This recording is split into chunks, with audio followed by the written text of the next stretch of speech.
क्या गॉडजिला ही तो नहीं है असली ज़ोज़िला हलावा जो गॉडजिला एक्स कॉन्ग सुपरनोवा में स्पेस गॉडजिला से लड़ेगा। यानी क्या गॉडजिला आने वाले टाइम में एक इविल गॉडजिला बनने वाला है। अब मैं ऐसा क्यों कह रहा हूँ? तो यार तुमने खुद हाल फिलहाल एक चीज को नोटिस किया होगा कि गॉडजिला का नेचर पहले के मुकाबले काफी ज्यादा बदल गया है। मीन्स पहले गॉडजिला एक ऐसा टाइटन था जो बाकी टाइटन्स के मुकाबले ह्यूमंस के साथ काफी अच्छे से पेश आया करता था। अब बड़ा एग्जाम्पल आप गॉडजिला 2014 के इस ब्रिज वाले सीन का ले लो, जहाँ गॉडजिला ने इंसानों को बचाने के लिए ब्रिज के नीचे से जाना चुना, बावजूद इसके कि इंसान उस टाइम गॉडजिला पे बॉम्ब्स एंड मिसाइल से अटैक कर रहे थे। और इसके अलावा गॉडजिला कभी भी इंसानों को जान से नहीं मारता है। अरे मारना तो छोड़ो, वो तो इंसानों की बनाई किसी चीज को भी डैमेज नहीं करना चाहता है। पर क्यों? तो इसके पीछे एक काफी बड़ा रीजन है। तो इस अर्थ के हाल फिलहाल 5 मेजर टाइटन्स हैं जो नेचर के अलग अलग एलिमेंट्स को रिप्रेजेंट करते हैं और जिनका अलग अलग काम है। जैसे गॉडजिला जो किंग ऑफ द मॉन्स्टर्स है और साथ ही में अर्थ का प्रोटेक्टर है, and Mothra queen of the monster जो पीस एंड हैप्पीनेस को रिप्रेजेंट करती है। अब उसी तरह कोंग भी एक प्रोटेक्टर है लेकिन ह्यूमैनिटी का, और वहीं शिमो जो आइस को रिप्रेजेंट करती है और मे बी आइस रीजन में उसका कोई बड़ा रोल होगा। लेकिन फाइनली बहीमत जो कि नेचर को रिप्रेजेंट करता है, और जहाँ भी बहीमत अपने पैर रखता है वहाँ नेचर अपने पीक पर पहुंच जाता है। यानी बहीमत में ऐसी पावर्स है जिसके कारण ये रेगिस्तान में भी जंगल उगा सकता है, और मॉन्स्टरवर्स में जो अमेज़न रेन फॉरेस्ट है वो बहीमत के ही कारण फॉर्म हुआ था। तो अब यहाँ से आप समझ गए होंगे कि मॉन्स्टरवर्स के जितने भी टाइटन्स है उन सभी का अलग अलग काम है। लेकिन यार गॉडजिला एक ऐसा टाइटन बना जिसने नेचर के साथ इंसानों को भी कहीं ना कहीं प्रोटेक्ट किया, क्योंकि उसने आज तक कभी भी इंसानों के अगेंस्ट कोई जंग नहीं छेड़ी। पर क्यों? तो इसका जवाब हमें Godzilla king of the monsters में मिलता है, जहाँ जब गॉडजिला अपने एक अंडर वाटर प्लेस में हील होने के लिए जाता है तो हमें कुछ शॉकिंग चीज का पता चलता है। लाइक सबसे पहले तो ये जगह कोई नॉर्मल सी जगह नहीं है, बल्कि यार ये एक टेम्पल है जहाँ किसी की वर्शिप हुआ करती थी। लेकिन किसकी? तो भाई लोग गॉडजिला की। लाइक यहाँ के इंसानों ने गॉडजिला को पूजना शुरू कर दिया था ताकि गॉडजिला उनकी भी रक्षा करने लग जाए, और ऐसा हुआ भी। मतलब गॉडजिला समय समय पर कई बार इंसानों की मदद करने के लिए आया। लेकिन यार न्यू एम्पायर में हमने गॉडजिला का वो रूप देखा जैसा कि इससे पहले कभी नहीं देखा था। यानी उस मूवी में गॉडजिला को इंसान या उसकी किसी भी चीज की कोई कदर नहीं थी। जैसे पहले उसने इजिप्ट में कई सारे ब्रिजेस को तोड़ा एंड देन पिरामिड्स को, और इसी के साथ उसने एक न्यूक्लियर पावर प्लांट पे भी हमला किया जहाँ उसने कई फाइटर जेट्स को तबाह कर दिया जिसमें कई इंसान मारे गए। लेकिन आखिर क्यों? मतलब क्यों गॉडजिला ऐसा कर रहा है? तो यार इसके पीछे 2 बड़े कारण हैं, और इस वीडियो में हम इसी से रिलेटेड बात करने वाले हैं। लेकिन यार वीडियो में आगे बढ़ने से पहले अगर तुमने अभी तक इस वीडियो को लाइक नहीं किया है तो प्लीज यार कर देना, और हाइप का ऑप्शन आपको कमेंट्स में मिल जाएगा तो प्लीज यार वो भी कर देना।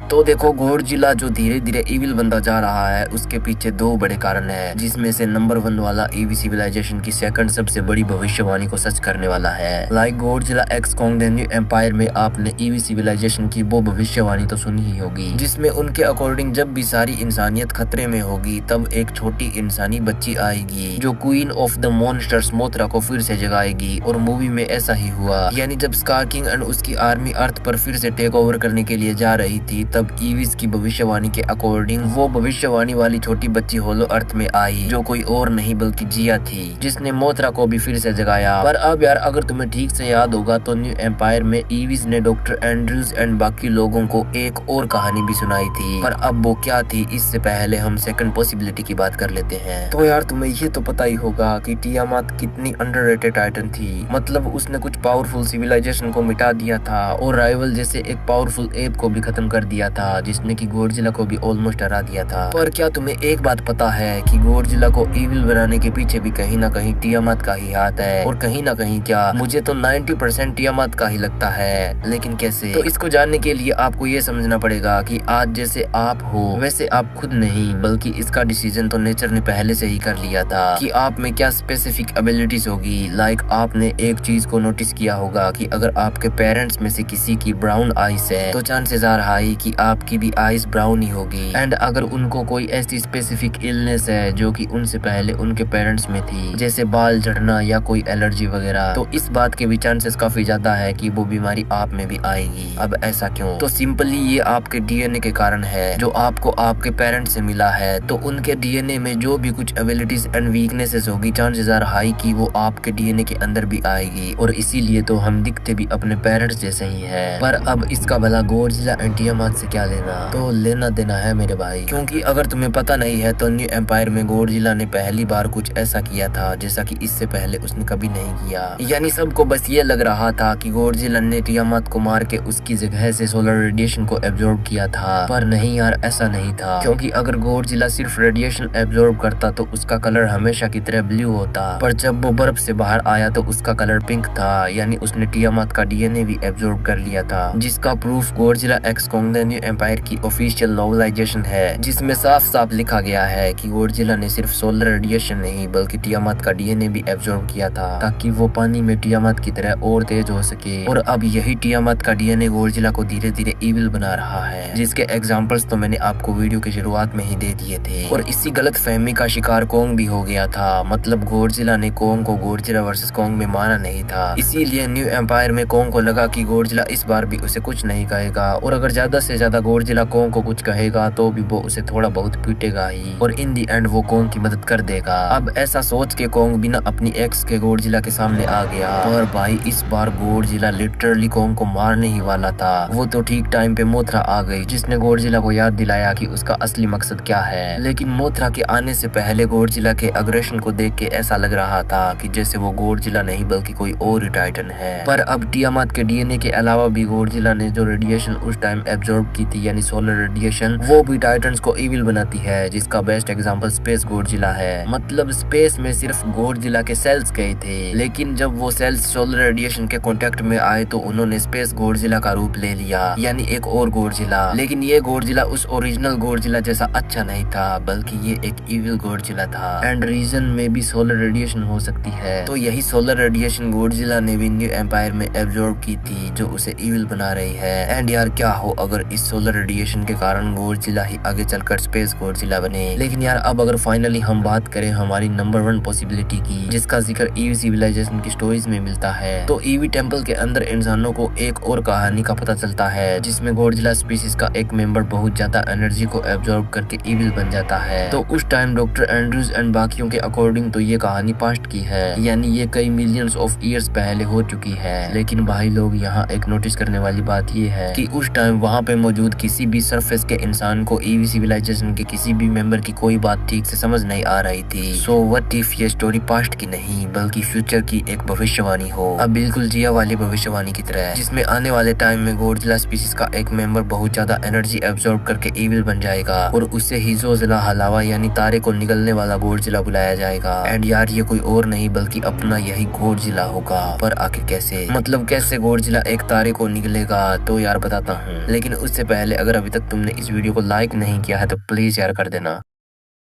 तो ज़ोज़िला हलावा का मतलब होता है द ग्रेट इटर्नल एनिमी, यानी महान अनंत शत्रु। तो अगर आप इस लाइन को डिकोड करने की कोशिश करोगे तो एनिमी का तो हमें समझ आ ही जाता है कि इसका मतलब दुश्मन से है। लेकिन इटर्नल यहाँ एक और अलग पॉसिबिलिटी को खोल देता है। जैसे इटर्नल का मतलब अनंत होता है, जिसका कभी अंत ना किया जा सके, यानी उसको कभी खत्म ही नहीं किया जा सकता है। तो बेसिकली ये एक तरह का एक वायरस है जो समय समय पे अपने होस्ट को चुनेगा। अब पहले ये गॉडजिला की ही स्पीसीज का एक गॉडजिला था जिसने पूरी होलो अर्थ में तबाही मचा के रख दी थी, लेकिन जैसे तैसे सभी टाइटन्स ने मिलकर उसे हराया। पर ईविस को पता था कि जिस वायरस से वो गॉडजिला इन्फेक्ट हुआ था, जिसने कि उसे इविल बना दिया था, उसको कभी खत्म नहीं किया जा सकता है, और वो आने वाले टाइम में एक बार फिर से अपना एक नया होस्ट चुनेगा। और इसीलिए उस वायरस को, जो कि सभी का दुश्मन था, उसको इटर्नल एनिमी नाम दिया गया। एक ऐसा दुश्मन जिसका कभी अंत नहीं किया जा सकता है। अब ये वायरस मॉन्स्टरवर्स की सबसे पावरफुल टाइटन स्पीशीज गोजिला स्पीशीज को ही इन्फेक्ट करता है, क्योंकि ये वायरस कुछ और नहीं बल्कि और ज्यादा पावरफुल बनने की भूख है, जो शायद गॉडजिला एक्स कॉन्ग सुपरनोवा में एक नई ज़ोज़िला हलावा को जन्म देगी। और ये कोई और नहीं बल्कि अपना गॉडजिला ही होगा। पर अब यार इसके अलावा ज़ोज़िला हलावा के मतलब में इटर्नल एनिमी से पहले ग्रेट भी आता है, यानी पूरा नाम द ग्रेट इटर्नल एनिमी है, यानी महान अनंत शत्रु। तो अनंत शत्रु का तो मैंने आपको बता ही दिया, पर जो ये ग्रेट मीन्स महान है, उसका मतलब में भी एक ऐसे गॉडजिला से हो सकता है जो कि लाखों सालों से इंसानियत की रक्षा करता हुआ आ रहा है। अब इसीलिए उसको ग्रेट मीन्स महान बुलाया गया। और यार ये तो आपको पता ही होगा कि मॉन्स्टरवर्स में फिलहाल तो सिर्फ एक ही गॉडजिला ऐसा है जो पिछले लाखों सालों से इंसानियत की रक्षा करता हुआ आ रहा है, और शायद यही the great eternal enemy Zojila हलावा होगा। लेकिन ये सब होगा कैसे? तो ज़ोज़िला हलावा को गॉडजिला एक्स कॉन्ग सुपरनोवा में ही अगर एज मेन विलन दिखाना है तो कहानी की शुरुआत में हमें सिडोना एरिजोना का सीन दिखाया जाएगा, जहाँ पे एक मीटियोराइट आके क्रैश हुआ है, जिसकी जब मोनार्क वाले इन्वेस्टिगेशन करने पहुंचेंगे तो वो देखेंगे कि उस मीटियोर क्रेटर के अंदर तो एक तरह की एक मैसिव एनर्जी फील्ड बन गई है जो काफी ज्यादा एनर्जी एंड रेडिएशन को एमिट कर रही है, इसीलिए कोई भी उसके पास नहीं जा सकता है। लेकिन तभी वहाँ पे गॉडजिला पहुंच गया और उसे भी इस बात का रियलाइजेशन हो गया था कि ये जो एनर्जी सोर्स है अगर ये किसी दूसरे टाइटन के हाथ लग गया तो इससे वो इतना ज्यादा पावरफुल बन जाएगा कि उसे रोकना गॉडजिला के लिए भी मुश्किल हो जाएगा। पर गॉडजिला ने इसको डिस्ट्रॉय करने की बजाय इसे खुद ही निगल लिया, और इतनी ज्यादा एनर्जी एब्जॉर्ब करने के बाद गॉडजिला का दिमाग धीरे धीरे करप्ट होने लग जाएगा और अब वो एक ऐसे स्टेट में चला जाएगा कि उसके अंदर एक अच्छे और बुरे गॉडजिला के बीच एक तरह की एक लड़ाई शुरू हो जाएगी। अब जैसे दो तारों के बीच होती है जो बाद में सुपरनोवा फिनोमिना को जन्म देते हैं, और गॉडजिला के अंदर की वो लड़ाई भी एक सुपरनोवा इम्पैक्ट को जन्म देगी जो अपने साथ गॉडजिला की सारी अच्छाई को ले मरेगी, जिसके बाद गॉडजिला एक चलता फिरता ब्लैक होल बन जाएगा जो जहाँ भी जाएगा वहाँ तबाही के अलावा कुछ नहीं बचेगा।